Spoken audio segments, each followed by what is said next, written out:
Matthew continues, he that is not with me is against me. Oof, that's a dangerous statement. But Jesus said it. That statement, he that is not with me is against me, or you're either with me or you're against me, that's like the most dangerous thing you could say, because it forces the other person to be either an opponent or to willfully join you. So there's no middle ground. Absolutely no middle ground. He that is not with me is against me. Does that say that in Mark?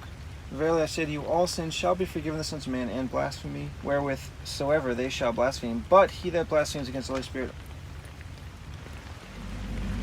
That last verse from Matthew is also here in Luke. He that is not with me is against me, and he that gathers not with me scatters. He that is not with me is against me, and he that gathers not with me scatters abroad. Everything until abroad is the same. I don't really know why Jesus said this, because later on he said, Luke 9:49, and we forbade him because he follows not with us. And Jesus said, forbid him not, for he that is not against us is for us. So it's totally opposite from what he says here. He that is not with me is against me. I don't know why he says this.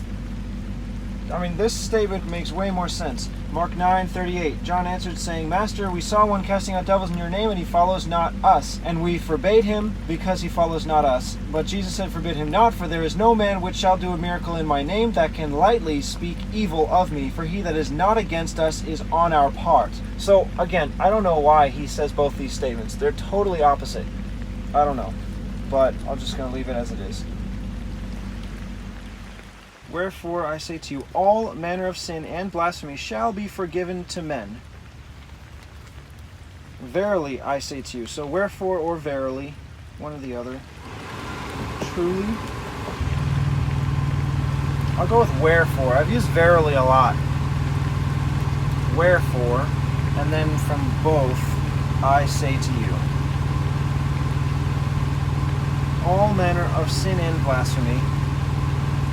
Mark says, all sins shall be forgiven to the sons of men, and blasphemies, wherewith soever they shall blaspheme.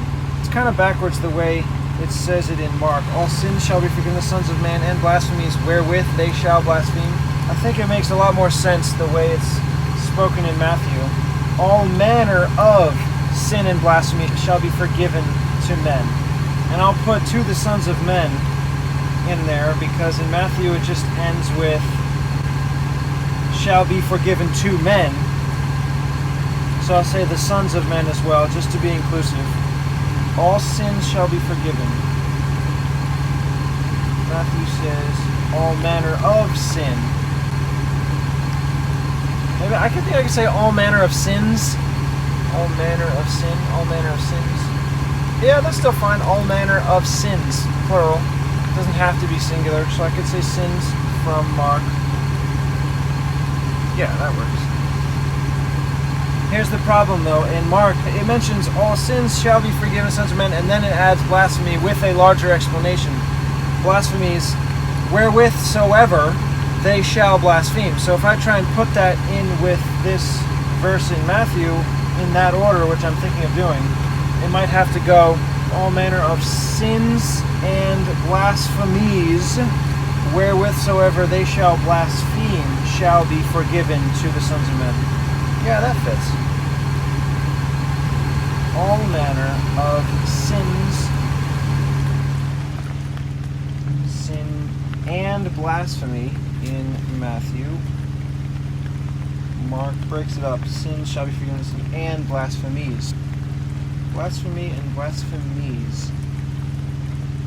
If somehow blasphemies had a Y instead of an I would say they're both the same word, but they're not, so I'm just going to have to go with Mark. And is from both, though. Wherewith soever they shall blaspheme. Still Mark only. Wherewith soever they shall blaspheme. Back to Matthew. Shall be forgiven. Shall be forgiven to the sons of men. So shall be forgiven is both. shall be forgiven. To the sons of men. To men. So to is both.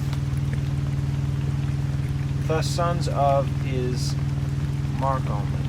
Now both men.